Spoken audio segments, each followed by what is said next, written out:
വിവർത്തന സാഹിത്യത്തെ കുറിച്ച് ഇന്നലെ ഒരു ഓൺലൈൻ വീഡിയോ ചെയ്ത് വിവർത്തനം. ഇപ്പോൾ പ്രേംരാജ് പറയുന്നത് രണ്ട് മൂന്ന് കാര്യങ്ങൾ. ഒന്ന്, ഭാഷകളിലൂടെ മനുഷ്യനെ നമുക്ക് അടുപ്പിക്കാൻ കഴിയും. അടിപ്പിക്കാനല്ല, അടുപ്പിക്കാനാണ് ഭാഷ. അതാണ്. രണ്ടാമത് പറയുന്നത്, എഴുത്തിനെ ക്യാപ്സ്യൂളാക്കാൻ പറയുന്ന പ്രസാധകരുടെ മുന്നിൽ മുട്ടുകുത്താൻ കഴിയുന്ന പ്രേംരാജിന്റെ ഒരു കയ്യടി കൊടുക്കാൻ കുഴപ്പമില്ല, ഒരു പ്രഖ്യാപനമാണ്. മുട്ടുകുത്താൻ കഴിയും. അതുകൊണ്ട് നിന്റെ രചനയെ നീ ഒന്ന് മുറിച്ചു തരൂ, നീ ഗുളിക പരുവത്തിലാക്കി തരൂ, നമുക്കൊരു കൈ നോക്കാം എന്ന് പറയുന്ന പ്രസാധകനോട് ഡോക്ടർ പ്രേംരാജ് പറയുന്നത് വേണ്ട മോനെ, വേണ്ട എന്നാണ്. മാത്രമല്ല, പരിഭാഷ എങ്ങനെയാണ് സാധ്യമാക്കുക? അതിന് പറയുന്നത് കാഴ്ചകളുടെ പരിഭാഷയെ എഴുതാൻ പാടാണ്. നമ്മളൊരു കാഴ്ച എങ്ങനെയാണ് പരിഭാഷപ്പെടുന്നത്? അത് എഴുതാൻ പാടാണ്. കാഴ്ചയെ ഭാഷപ്പെടുത്തുവാനുള്ള സർഗാത്മകത അത് വിവർത്തനത്തിലുണ്ടാകാം. കാരണം ഇപ്പൊ കൊടുത്ത വിവർത്തനം ചെയ്ത് നിങ്ങൾ ഏത് പീഡി എന്ന് പറഞ്ഞ് നിങ്ങൾ എക്ക് കൊടുത്തു നോക്കൂ. 30 സെക്കൻഡ് വേണ്ട, മുഴുവൻ വായിക്കണ്ട.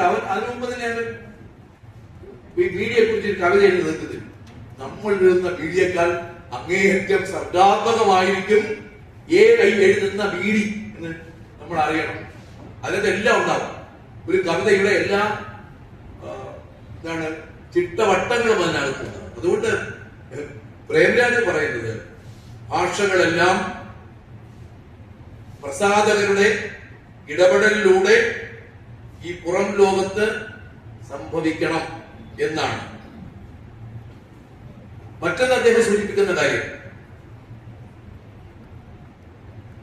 അതവിടെ നിൽക്കട്ടെ, അദ്ദേഹം സൂചിപ്പിക്കുന്നത് പാവകളി എന്നൊരു രചനയുണ്ട് അദ്ദേഹം. ഞാൻ എത്ര പ്രാവശ്യം വായിച്ചെന്ന് എനിക്കറിയാം.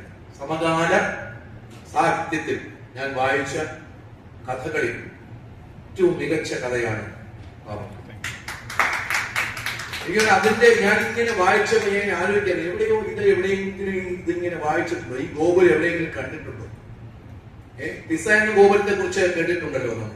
പക്ഷെ അതിനകത്ത് പരീക്ഷണമാണല്ലോ നടന്നിട്ടുള്ളത്. ഇതെന്താണ്? ബോസ്ഫറസ് കടലിടുക്ക് എന്നത് നമ്മളെ പരിചയപ്പെടുത്തുകയാണല്ലോ. മർമര പാളിനെ കുറിച്ച് പറയുകയാണല്ലോ.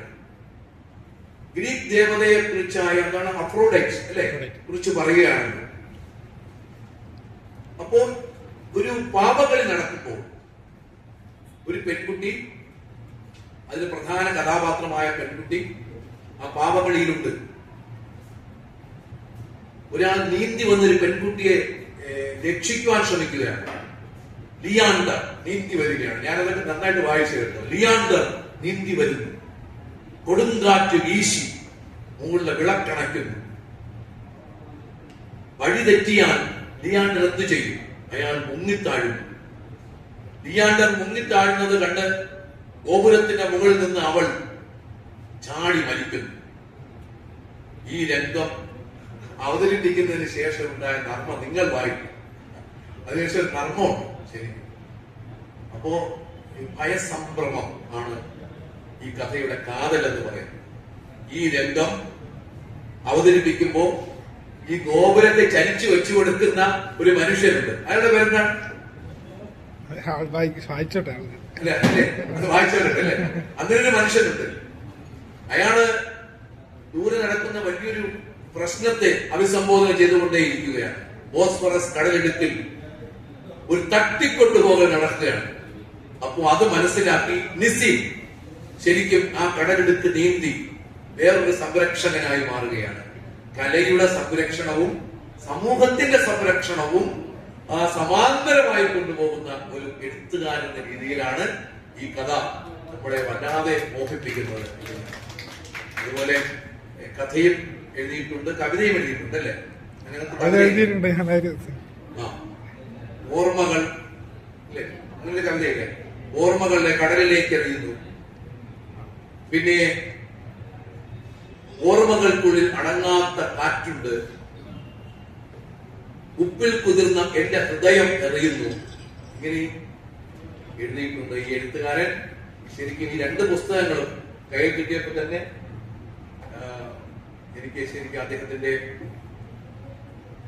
രചനയ്ക്ക് വേണ്ടിയുള്ള ഒരു ബദ്ധപ്പാട് ഞാൻ ഓർമ്മിക്കുകയാണ്, അല്ലെങ്കിൽ അതിനെ അഭിനന്ദിക്കുകയാണ്.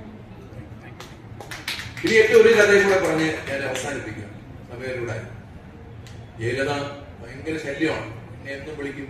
ചിലപ്പോ ഞാൻ ഏതെങ്കിലും ബൈക്ക്